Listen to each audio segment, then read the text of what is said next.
Vasudeva Sutam Devam Kamsachanuramardanam Devaki Paramanandam Krishnam Vande Jagadgurum. I salute Krishna, the Guru of the universe, God, the son of Vasudeva, the destroyer of Kamsa and Chanura, the supreme bliss of Devaki. Come, welcome. Please come.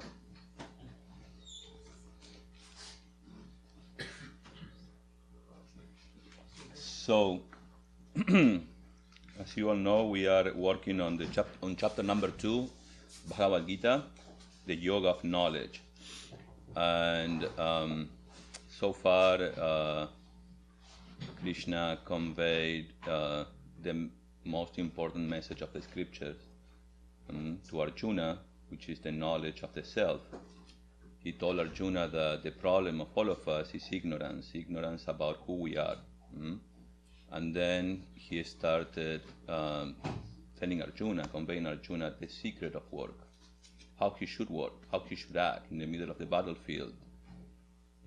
Arjuna was somehow caught, by his attachment, so-called love for his relatives, teachers, that he needed to fight against. So he was taken over by his sorrow.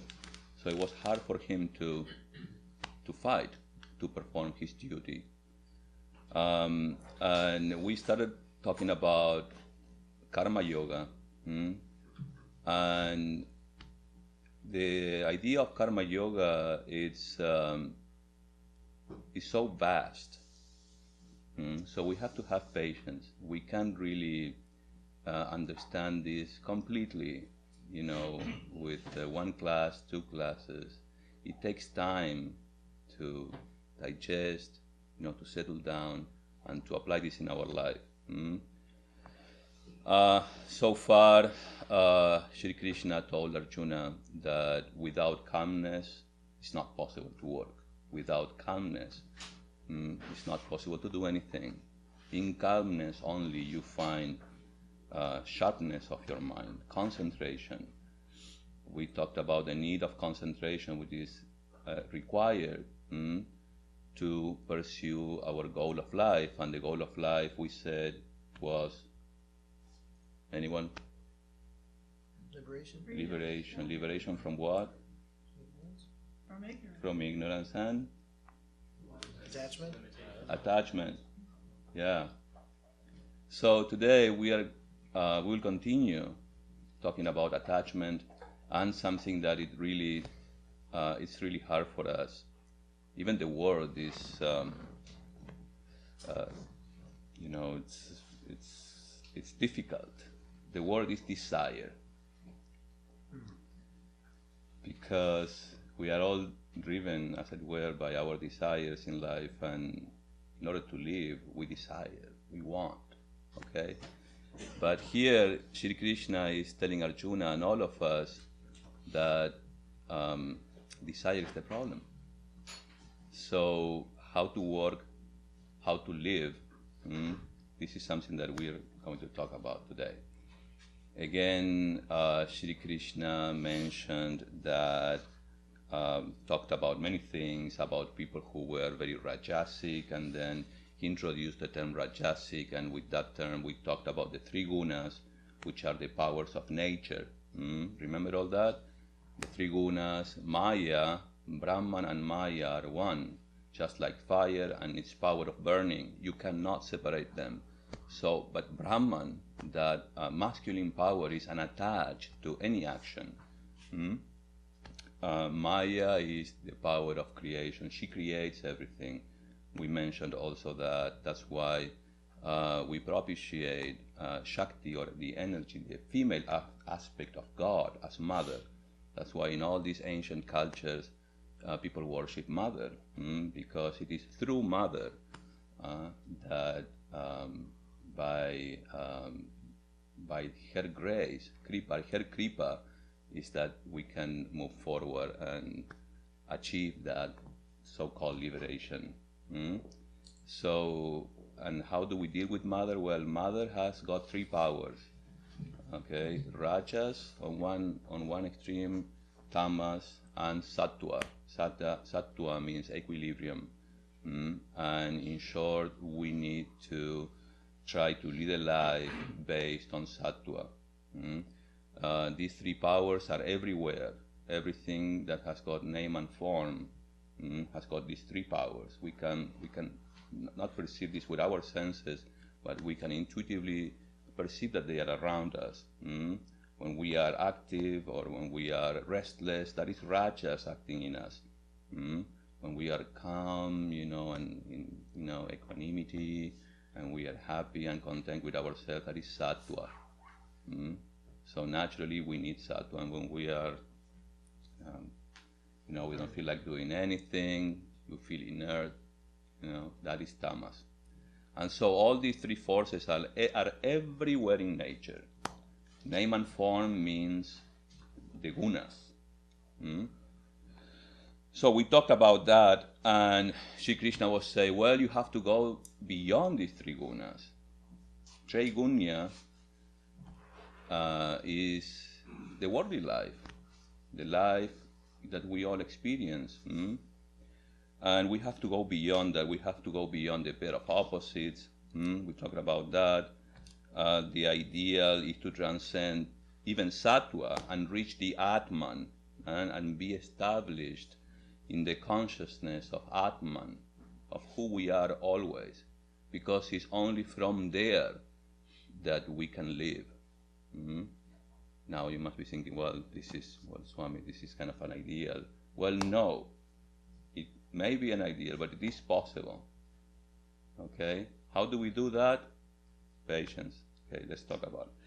So, we talked about two terms, pravriti and nivriti, and I'm going to talk about today again, pravriti and nivriti. As you all know, these two paths in Hinduism are very religious terms.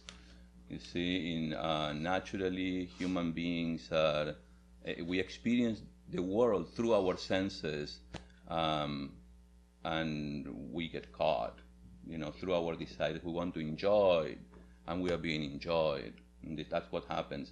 So traditionally in Hinduism, we have this path of pravriti, which is basically, in religious terms, is they tell us what to do. Just like in Christianity, you have to go to church, and be good and do good. So in Hinduism, you follow the path of pravriti, and you have to follow the injunctions and instructions of the Vedas that you find in the Vedas, particularly in the first part of the Vedas, which is called Karma Kanda, which is full of rituals. Are you following me?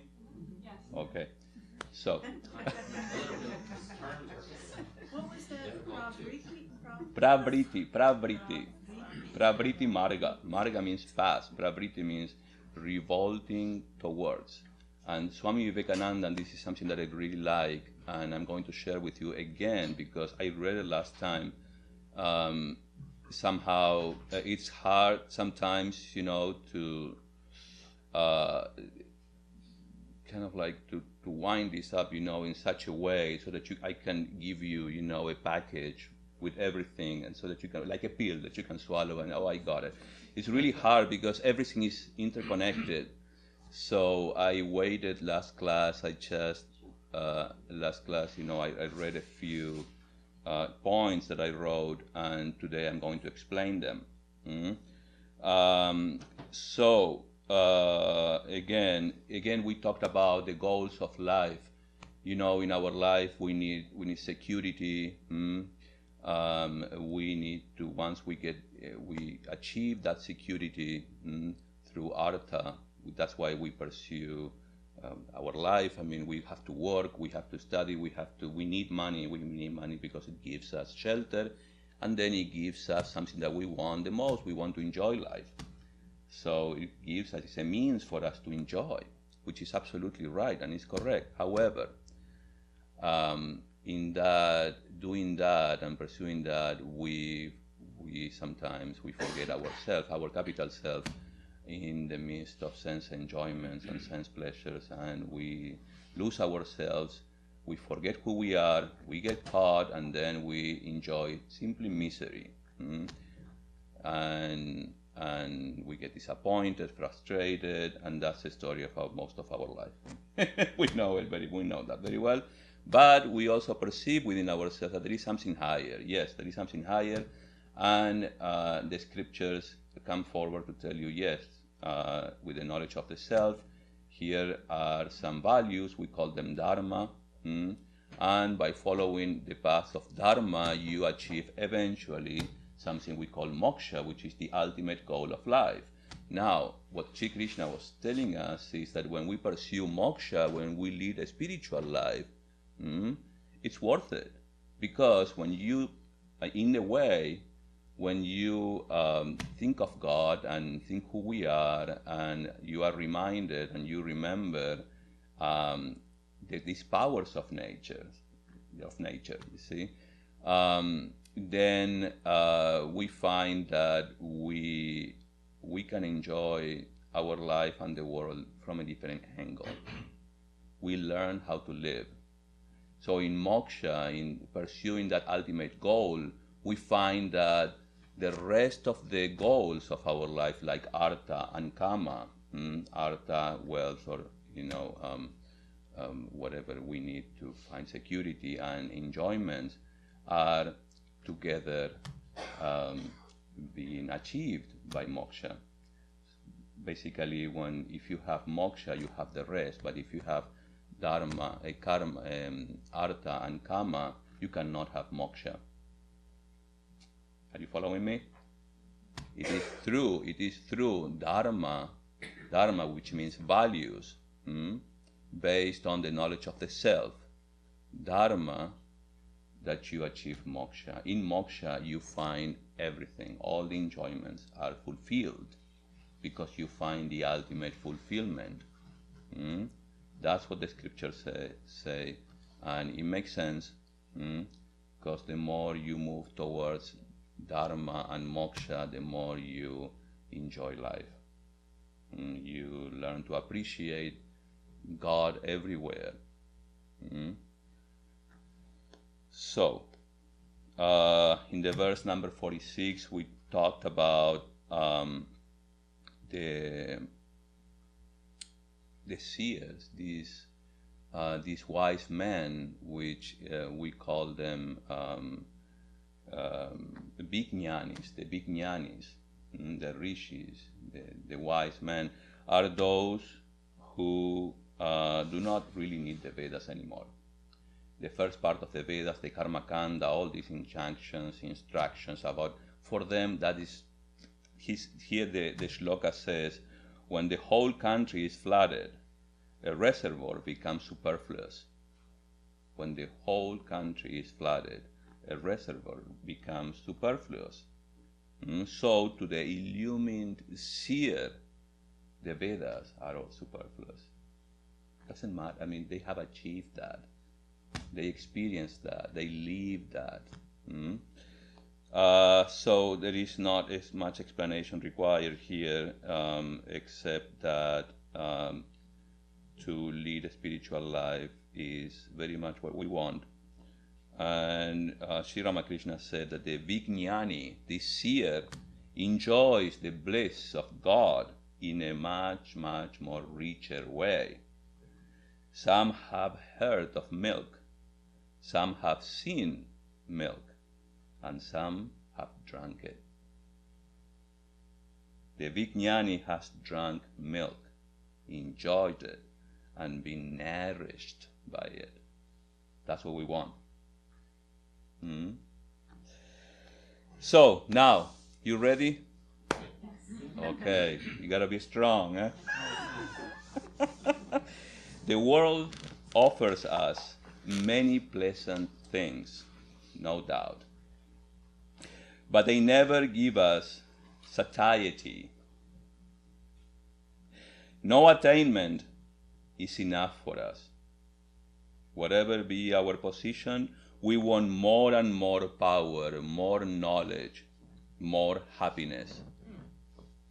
The world offers us many pleasant things, no doubt, but it's never enough. There are so many things in this world that please our senses, and so many that repel them. Hence, we desire to have certain things and to avoid certain others. Is this our experience? Mm-hmm. Our minds are always full of such desires. These desires go on increasing and give us no rest. To fulfill these desires, we exert ourselves. Our life consists of such exertions, yet we can never exhaust our desires. I told you we're going to talk about desires. They go on multiplying. When we fulfill one desire, the hunger of our senses for enjoyment becomes keener, and this gives rise to a crop of fresh desires. Thus, we go on doing things for fulfilling our never-ending desires. Is that true? Yeah, unfortunately, yes. If we examine our own lives, we find that the greatest cause of sorrow is this. We take up something, we put our whole energy on it. Perhaps it is a failure, and yet we cannot give it up. We know that it is hurting us, that any further clinging to it is simply bringing misery on us. Still, we cannot tear ourselves away from it. See the forces of nature. The bee came to sip the honey, but its feet stuck on the honey pot, and it could not get away. Again and again, we are finding ourselves in that state. That is the whole secret of existence. Why are we here? We came here to sip honey, and we find our hands and feet sticking to it. We are caught, though we came to catch. We came to enjoy, we are being enjoyed. We came to rule, we are being ruled. We came to work, we are being worked. All the time we find that. This comes into every detail of our life. We are being worked upon by other minds, and we are always struggling to work on other minds. We want to enjoy the pleasures of life, and they eat into our vitals. We want to get everything from nature, but we find in the long run that nature takes everything from us, depletes us, and casts us aside. Why? This body will not last. You cannot get enough, but still, this life is not enough. Swami Vivekananda says, we all understand that desires are wrong. But what is meant by giving up desires? How could life go on? It would be suicidal advice not to desire. Killing the desire and then the man too. The solution is this. Not that you should not have property, not that you should not have things which are necessary and things which are even luxuries. It's all good. Have whatever you want. Only one thing is required: to know the truth. Whatever we do in this way is sure to bring either pleasure or pain. Anything we do in our lives brings us either pleasure or pain as its effect. Each deed, karma, is destined to bear fruit. In Sanskrit it's called karma phalam. Phalam means fruit. Sooner or later. Thus our desires drags us through repeated births and deaths. We have no option in the matter. Desire means samsara, the wheel of life and death. So we should know that and understand that. Is there any way out of this continued life of misery and frustration? Is there any way out? There should be, huh? Some hope, please. Naturally, our senses are attracted by the charming things of this world. It is not easy task for us to draw our minds away from mad pursuits of attractive things, yet it has to be done, no matter how long we may have to strive. I know. I told you. I mean, sweet and bitter. We talked about this pravriti, the traditional concept of pravriti, and nivriti. Now, nivriti traditionally leads us to freedom. It teaches us how we may root out our desires and as a result unfold our spiritual nature to its maximum degree. What is the goal of life of a human being? The manava dharma. As human beings, we all have a dharma. That is to manifest our divinity to its maximum degree. We are all manifesting divinity right now. The difference is in degree. Okay? So we have to manifest our divinity more. What happens is we get caught, in the way life and nature. See? So we need to figure out a way out.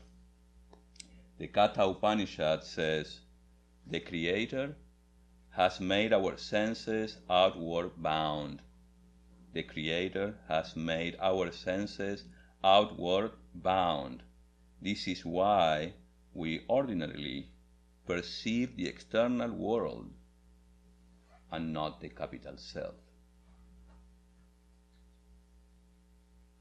Are you following me? Mm-hmm. Some poised men, however, desires of immortality, realize the self after drawing their senses away from sense objects. Now this sounds extremely hard. How do you draw your senses away from basically life? It sounds like an impossible task. And please don't run away. Still there is hope. Again, another translation from this verse, which is in the second book of the Katha Upanishad, it says, the unintelligent people. Unintelligent people. So nobody likes to be called unintelligent. Okay, so we better be otherwise. The unintelligent people. Childish. It's also childish. It's a strong word.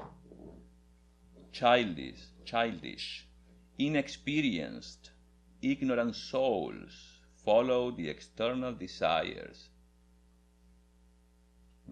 the path of desires, pravritti marga, which is natural actually. We all want to enjoy and experience the world, but we should know the truth.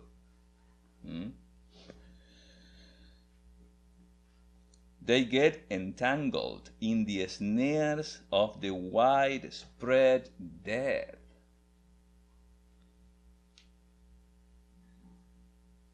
Therefore, the discriminating people, having known what true immortality is in the midst of impermanent things, do not pray for anything else.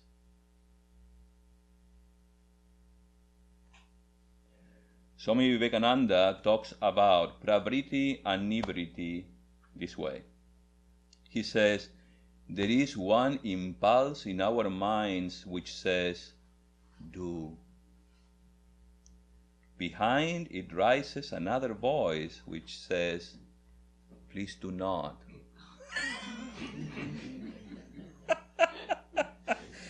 There is one set of ideas in our mind which is always struggling to get outside through the channels of the senses, and behind that, although it may be thin and weak, there is an infinitely small voice which says, do not go outside.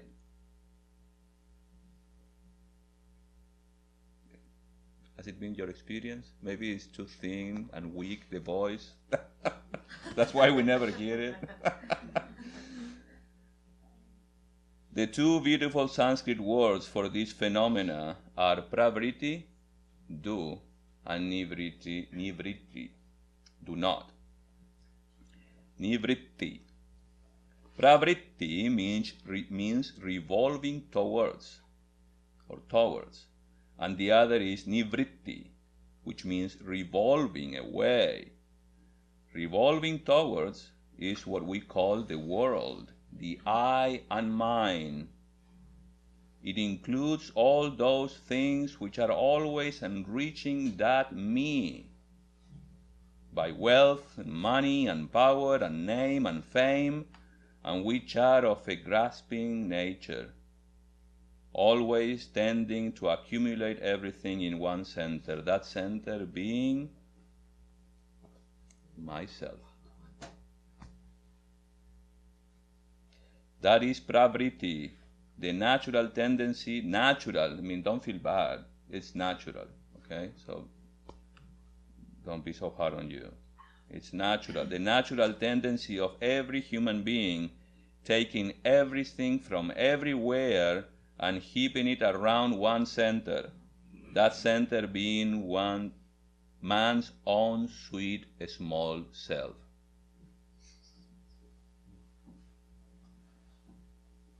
When this tendency begins to break, when it is nivritti, or going away from, then begins morality and religion. This nivritti is the fundamental basis of all morality and religion, and at the very perfection of it is entire self-abnegation. What is self-abnegation? Denying the self. Renunciation. Denying the self. Denying the self. Unselfishness. Maybe we should yourself, because it's the self. Oh yeah, the little self. Denying yourself. So, I will repeat. This nivritti is self-abnegation, readiness to sacrifice mind and body and everything for another being. Are we ready to do that? Clearly not. Well, maybe not. A little bit. Depending on the person. Yeah. Depends. Maybe a degree. Different degree. What's in it for me? No.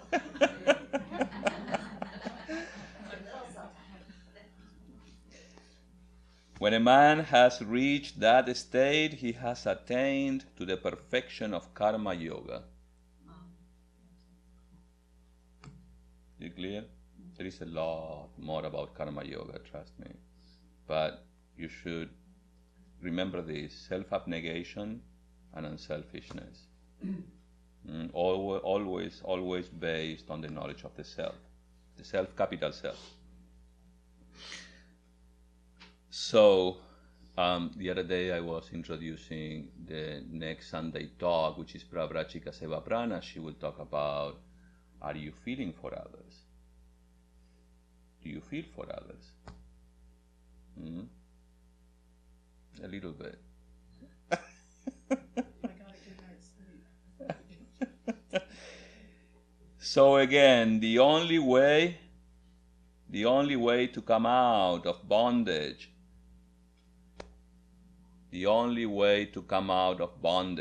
now listen, is to go beyond the limitations of law. That law is the law of causation. The law of causation. Now, causation means what? That there is a cause and an effect. And basically, for a cause and effect, is directly related to karma and action. And you can't stop acting. You can't stop breathing. Breathing is karma. Thinking is karma. So don't ever say, oh, I'm not doing anything. No, you are. You are breathing, you are thinking. That is karma. But it is a most difficult thing to give up the clinging to this universe.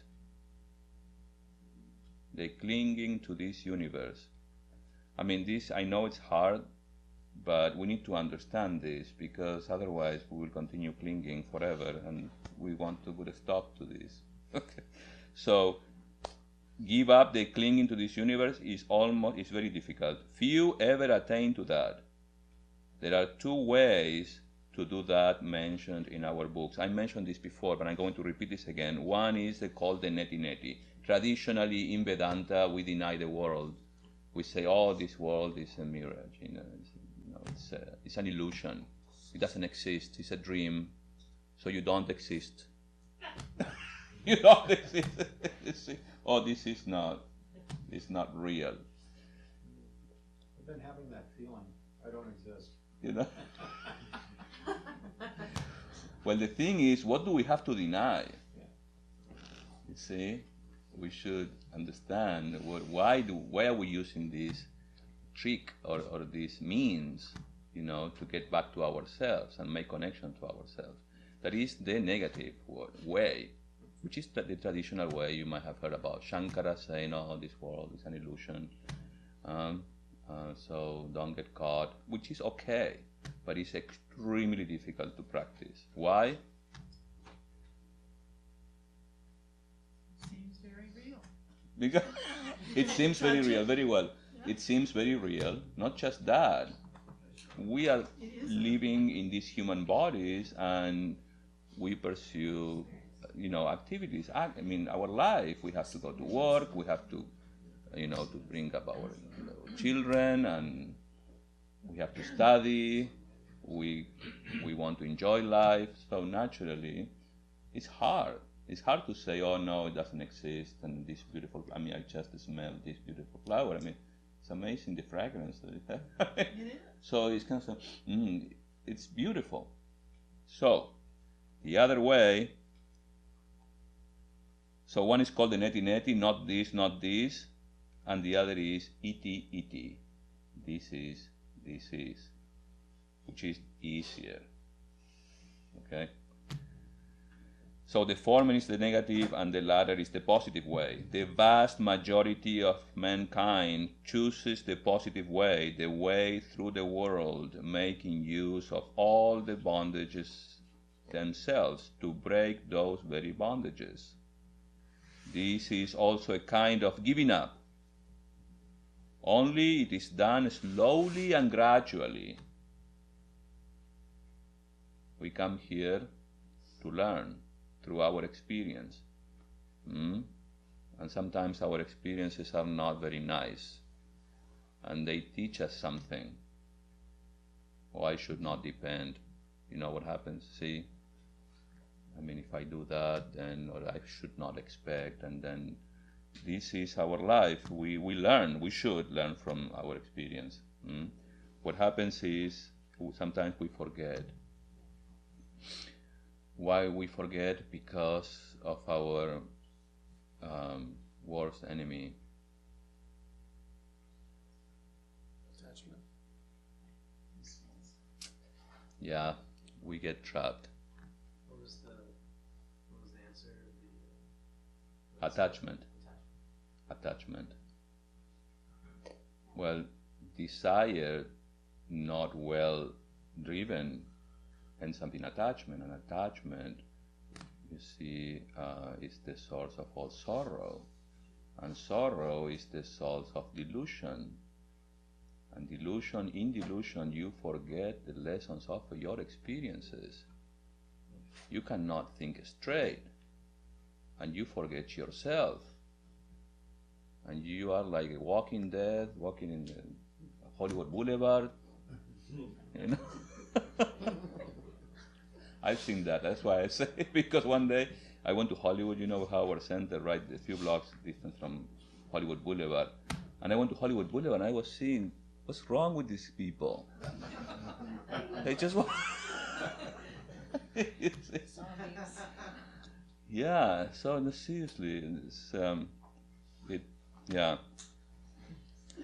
So this is also kind of giving up, and it is done gradually by knowing things, enjoying things, and thus obtaining experience, and knowing the nature of the things until the mind lets them all go at last and becomes unattached.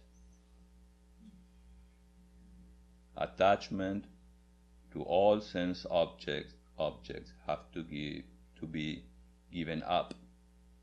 Attachment is the source of all pleasures now.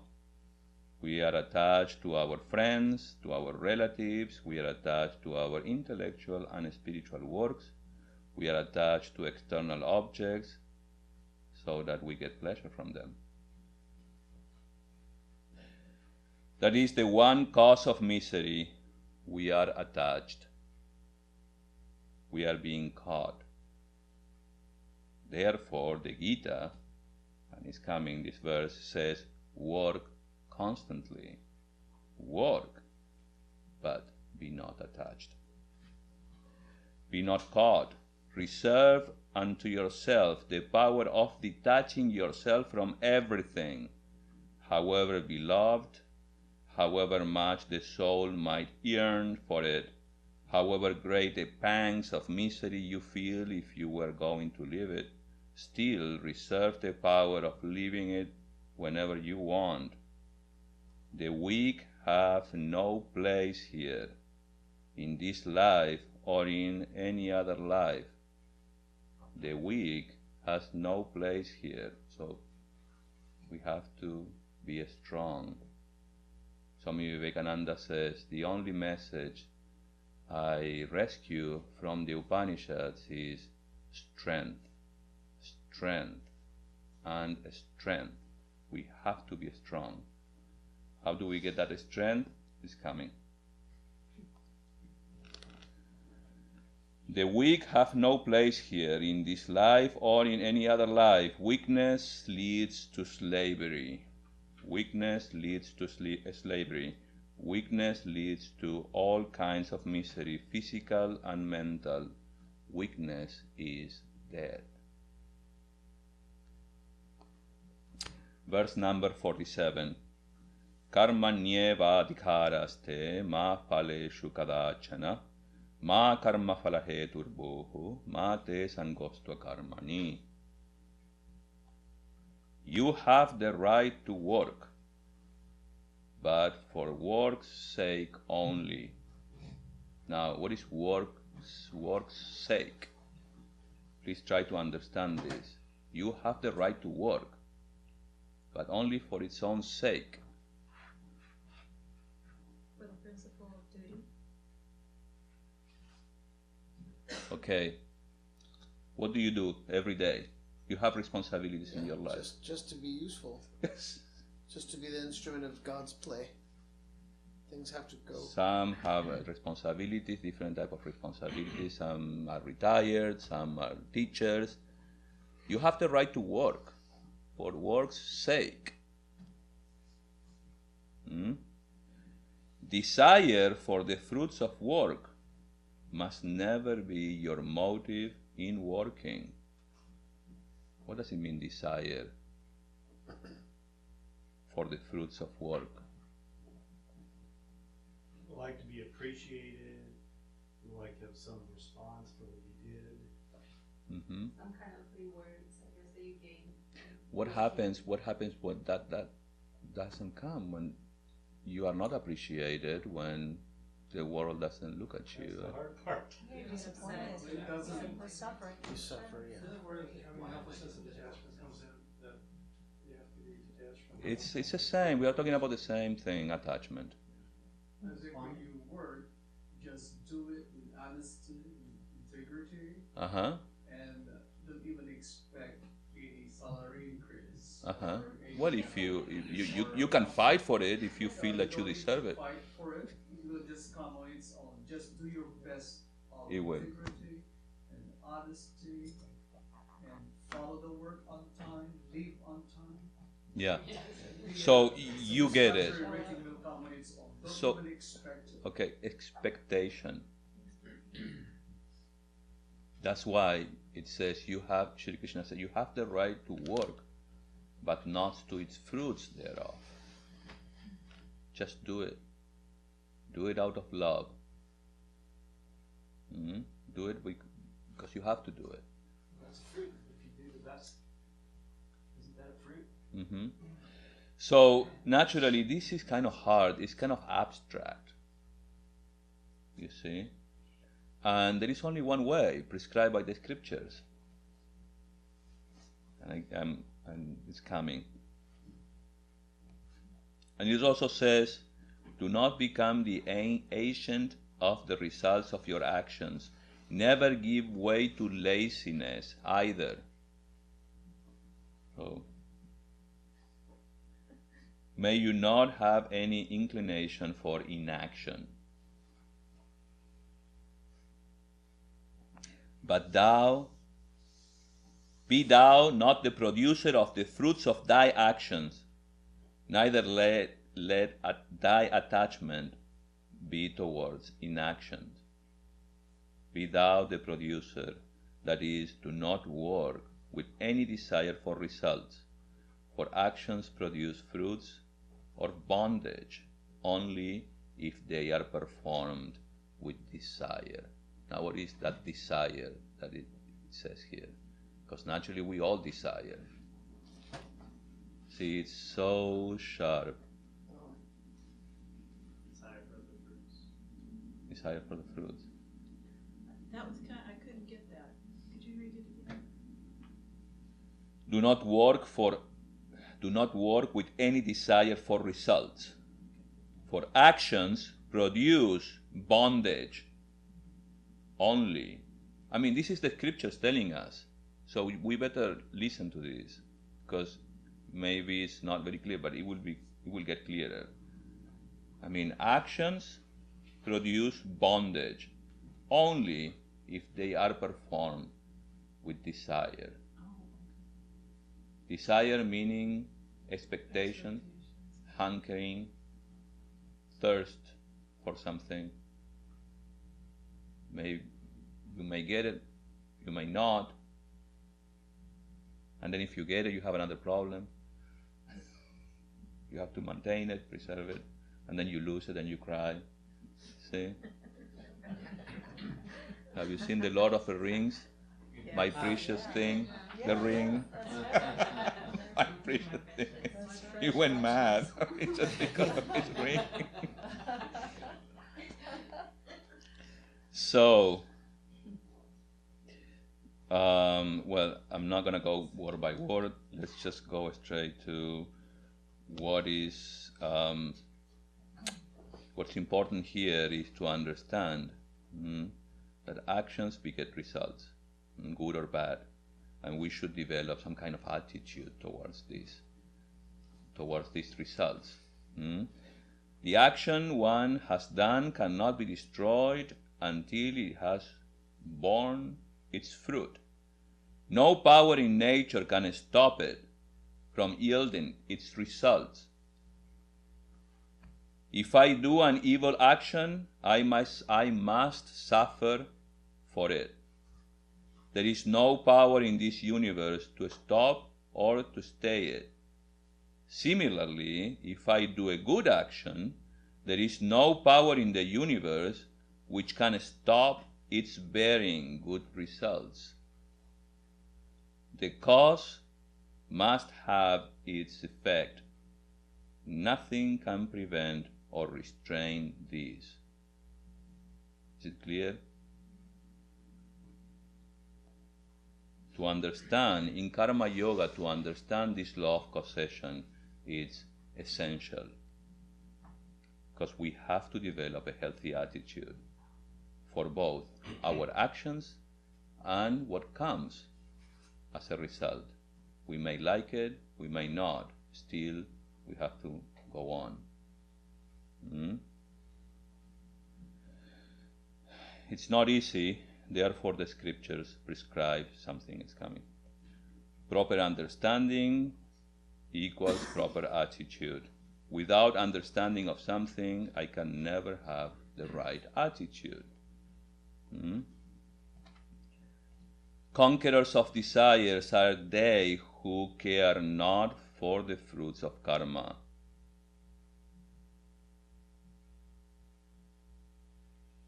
When our responsibilities are discharged, untarnished by desire, clarity of understanding follows. In addition, also efficiency. How do we do this? We need to learn how to work. Now, you ready? Yes. Let's learn. One of the greatest lessons, says Swami Vivekananda, I have learned in my life is to pay as much attention to the means of work as to its end. Pay attention to the means. And this is a beautiful secret. There is so much hidden here. Pay attention to the means. It appears to be that all the secret of success is there. To pay as much attention to the means as to the end. Now we all have to work. We can't avoid work. And we have to do it right. How do we do it? Just pay attention to the means. Be here and now and do what you have to do the best you can. Whenever failure comes, if we analyze it critically, in 99% of cases we shall find that it was because we did not pay attention to the means. Proper attention to the finishing, strengthening of the means is what we need. What's the 1%? Grace. With the means all right, the end must come. Once the ideal is chosen and the means determined, we may almost let go the ideal because we are sure it will be there when the means are perfected. Is it clear? That's the secret of work. Doubts? We have less than a minute. With the means all right, what do you have to do in order to, you have to say, if you're a student, you have to study to pass the examination. You have to study, period. Take care of the means, the result will take care of itself. Anything you do in your life, just be here and now, be alert, Be with yourself, your capital self. Okay, it's coming. If I take care of the cause, the effect will take care of itself. The realization of the ideal is the effect. The realization of the ideal is the effect. The means are the cause. Attention to the means, therefore, is the great secret of life. How do you escape to hunger for the results of your actions? How do you escape from desire? By being here and now, being present, and taking care of the means, because that's the cause. Don't have any expectation. If it comes, if you get appreciation or you get an increase in your salary, let it be, but be not attached to it. And if it doesn't come, just let it be. Because in this law of causation, this law of karma, there are certain things that we cannot see. That's the law of karma. And karma, it doesn't deal just with this life. It deals with our past births. And there are certain actions, causes that we don't know. We do not know. So I'm not going to go there, but you can infer that there are many things that sometimes you want something and you don't get it. Because maybe it's not for you, so that's not where I want to go. Let us perfect the means. The end will take care of itself. We have to work, constantly work, with all our power, to put our whole mind in the work, whatever it be that we are doing. At the same time, we must not be attached. We should not get caught. Again, constantly work with all our power. Do it right. Do what you have to do according to your responsibilities. With your whole mind. Your whole mind means your whole attention, alertness, presence of mind, concentration, calmness. It's all there. See? We get caught. How? Not by what we give. We get caught. How? Not by what we give, but what we expect.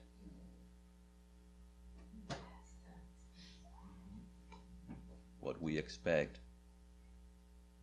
We get misery in return for our love, not from the fact that we love, but from the fact that we want love in return.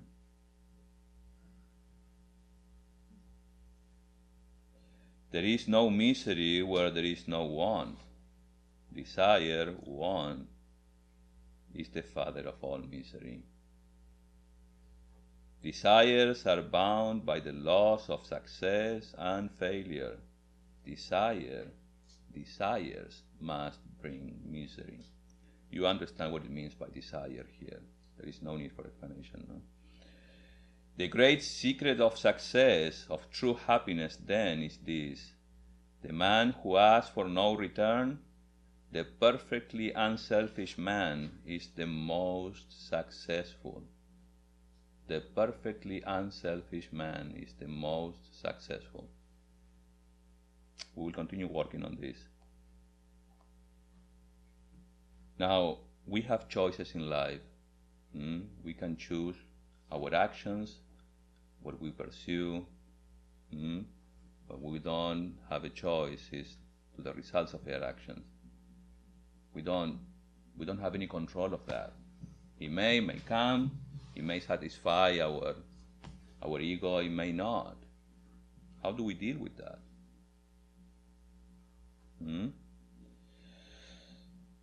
Every day we renew our determination not to be unattached. Every day we renew our determination to be unattached. We cast our eyes back and look at the past objects of our love and attachment and feel how every one of them made us feel miserable. We went down into the depths of dependency because of our love. We found ourselves mere slaves in the hands of others. We were dragged down, and we make a fresh determination. Henceforth, I will be master of myself. Henceforth, I will have control over myself. What happened? Hope for the best. Be ready for the worst. Again, the soul is caught. We require super divine power. Superhuman power is not strong enough. This is very important. Just bear with me a few more minutes. Superhuman power is not strong enough. Super divine strength is the only way out. How do we get super divine strength? How do we do this?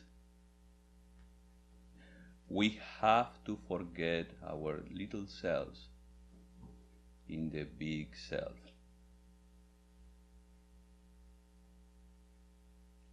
When you forget yourself, you simply are. You are able to enjoy the bliss in contentment. Now, how do we get there? Mat karma krit, mat paramo, mat bhakta, sangha varchitaha. Nirvaira sarvabhuteshu yah sah mam eti pandava. This is verse number 55. And I'm jumping into chapter 11, where it says, He works for me, he who works for me alone and has me, capital M, for his goal, is devoted to me, is freed from attachment, and bears enmity towards no creature. He enters into me.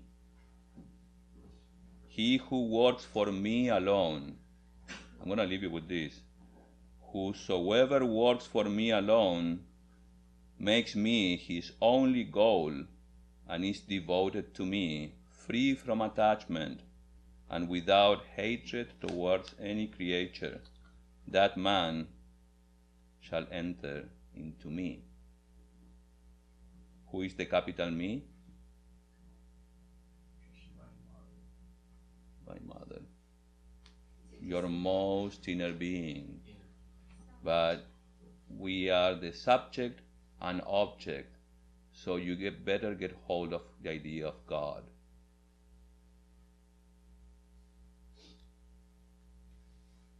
You get it?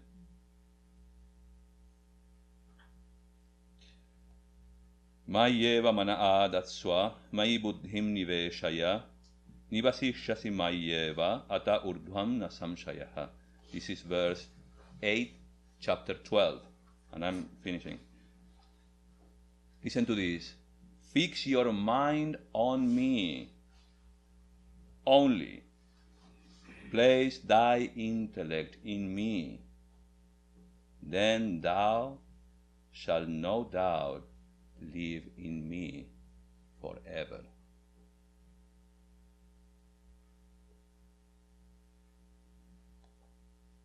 That echoes so closely Christ. Uh-huh. Yeah. The path we need. Very, very similar. Now, atta chittam samadhatum. Atha chittam samadhatum na shaknoshi mai sthiram abhyasa yogena tato mai chaptum dhananjaya. Now this is verse 9, chapter 12, and it says, if thou art unable to fix thy mind steadily on me, then by the practice of repeatedly withdrawing the mind from the objects to which it wanders, do thou seek to reach me. In other words, remember God.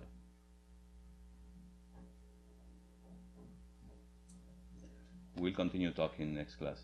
Thank you, Swami. Thank you, Swami. Om Shanti Shanti Shanti. Have a great week. Be not attached.